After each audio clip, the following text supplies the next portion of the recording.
Good afternoon, everyone. I am Harvinder Kaur from Akar Galaxy Convent School, Sultanpur, Lodi. Webinar on parents and teachers. New Education, New National Education Policy 2020. Welcome all. जैसा कि आप सब जानते हैं कि केंद्र सरकार ने न्यू एजुकेशन पॉलिसी को मंजूरी दी है। न्यू एजुकेशन पॉलिसी 34 साल पुरानी एजुकेशन पॉलिसी को रिप्लेस करेगी। भारत में स्वतंत्रता के बाद जो नई एजुकेशन पॉलिसी बनी थी सबसे पहले 1968 में बनी थी, जो कि इंदिरा गांधी गवर्नमेंट के टाइम बनी थी। दूसरी एजुकेशन पॉलिसी 1986 में बनी थी, जो कि राजीव गांधी के गवर्नमेंट में बनी थी। पीवी नरसिम्हा राव ने 1992 में 1986 की एजुकेशन पॉलिसी में थोड़ा बहुत मॉडिफाई किया था, संशोधित किया था, जो हाल ही में मानव संसाधन प्रबंधन मंत्रालय द्वारा शिक्षा नीति में जो बदलाव किए गए हैं। यह बदलाव लगभग 34 साल बाद 2020 में भारत को वैश्विक ज्ञान महाशक्ति बनाने के लक्ष्य पर किए गए हैं। न्यू एजुकेशन पॉलिसी के मुख्य उद्देश्य। न्यू एजुकेशन पॉलिसी के मुख्य उद्देश्य सबसे पहले तो जो 21st सेंचुरी की जो आवश्यकता है, ताकि जो बच्चे जो हैं अपनी एजुकेशन कंप्लीट करके बाद में उस एजुकेशन का बेनिफिट ले सके। और इस न्यू एजुकेशन पॉलिसी में रिफॉर्म, असेसमेंट एंड एग्जाम्स, जो भी हमारे एग्जाम्स और असेसमेंट्स में सुधार करने वाले थे वो किए जाएंगे। And invest in teacher training, और टीचर ट्रेनिंग पर भी इन्वेस्ट करे जाएंगे। नई शिक्षा नीति के अंतर्गत पूरी तरह से एजुकेशन सिस्टम को बदल दिया गया है, जो कि बच्चों का बचपन की जो पाठ्यक्रम जो कि बच्चों के लिए बहुत ज्यादा होता था उसको कम कर दिया गया है। बच्चों को प्लेवे के द्वारा, बच्चों को लर्निंग के द्वारा सिखाया जाएगा। The minister of human resource development rename to the ministry of education.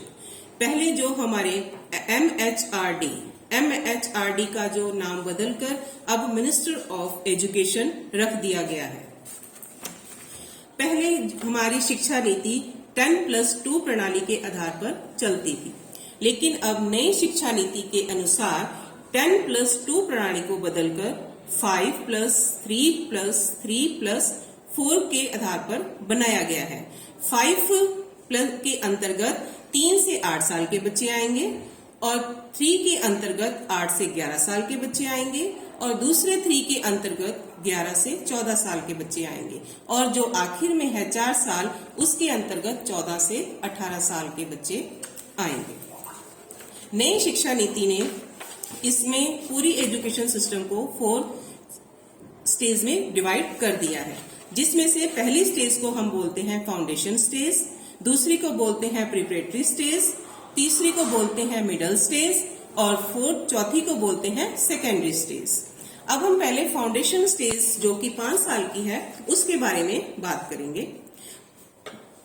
जो पहली फाउंडेशन स्टेज है, इसमें nursery, LKG, UKG including first and second को रखा गया है। ये जो बच्चा जो है 5 साल इसको करेगा, इसमें बच्चे को जो एजुकेशन दी जाएगी मल्टी लेवल के आधार पर दी जाएगी, प्ले वे एक्टिविटी के आधार पर दी जाएगी। बच्चे की लर्निंग को ध्यान में रखकर उसके अकॉर्डिंग बच्चे को पढ़ाया जाएगा। इसमें करिकुलम का उसके ऊपर बर्डन नहीं डाला जाएगा। दूसरी आती है प्रिपरेटरी स्टेज। प्रिपरेटरी स्टेज जो है हमारी के तहत 8 से लेकर 11 साल के बच्चे को शामिल किया गया है।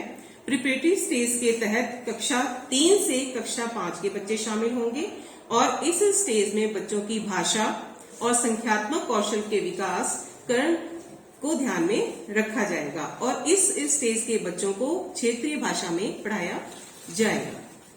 अब हम बात करते हैं मिडिल स्टेज। मिडिल स्टेज में के अंतर्गत कक्षा 6 से कक्षा 8 के बच्चे शामिल होंगे। मिडिल स्टेज के तहत कक्षा 6 के बच्चों को कोडिंग सिखाया जाएगा, साथ ही उन्हें व्यावसायिक प्रशिक्षण यानी वोकेशनल एजुकेशन और इंटर्नशिप भी प्रदान की जाएगी। छात्रों के बीच के कौशल को भी ध्यान में रखा जाएगा, उनके पठन, पाठन और लेखन कला में उनको सक्षम किया जाएगा।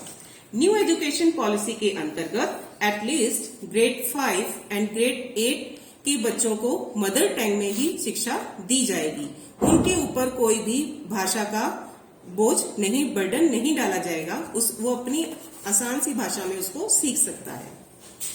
अब आते हैं असेसमेंट की तरफ, जो इस न्यू एजुकेशन पॉलिसी के अंतर्गत असेसमेंट के साथ साथ 21वीं सेंचुरी के पहले हम स्किल्स को देखेंगे, जिसके अंतर्गत हम बच्चों की critical thinking, communication, citizenship, creativity, growth mindset, collaborations, problem solving, इन सब चीजों को ध्यान में रखा जाएगा। अब हम आते हैं एजुकेशन की असेसमेंट, जो बच्चे का हम रिजल्ट निकालते थे। पहले बच्चे क्या करते थे, पूरा साल जो है पेपर के टाइम पढ़ लेते थे, लेकिन वो पास हो जाते थे। लेकिन जो न्यू एजुकेशन पॉलिसी को 360 डिग्री होलिस्टिक प्रोग्रेस कार्ड के तौर पर बना दिया गया है, जिसमें छात्र के व्यवहार, एक्स्ट्रा करिकुलर एक्टिविटी और सारी बातों को ध्यान में रखकर रिजल्ट बनाया जाएगा। In order to reduce the importance and stress of board exam will be conducted in 2 parts। अब बच्चों की स्ट्रेस को कम करने के लिए बोर्ड ने साल में के एग्जाम को 2 हिस्सों में बांट दिया गया है। पहला है ऑब्जेक्टिव एंड दूसरा है डिस्क्रिप्टिव। इसमें बच्चों को साल में 2 बार एग्जाम देने पड़ेंगे, जिसमें board exam should promote knowledge application rather than rote learning. बच्चे को रट्टा प्रवृत्ति नहीं, बल्कि उसको सीखने की प्रवृत्ति से उसको पढ़ाया जाएगा। फिर न्यू एजुकेशन पॉलिसी ने एक सेंटर तैयार किया गया है, जिसका नाम है Parakh. National assessment centre Parakh has been created to assess the students. वो स्टूडेंट्स को पूरा असेस करेगा और नई शिक्षा का जो उद्देश्य है 2030 तक 3 से 18 साल तक के सभी बच्चों को शिक्षित करना है। धन्यवाद। Thank you. Happy learning.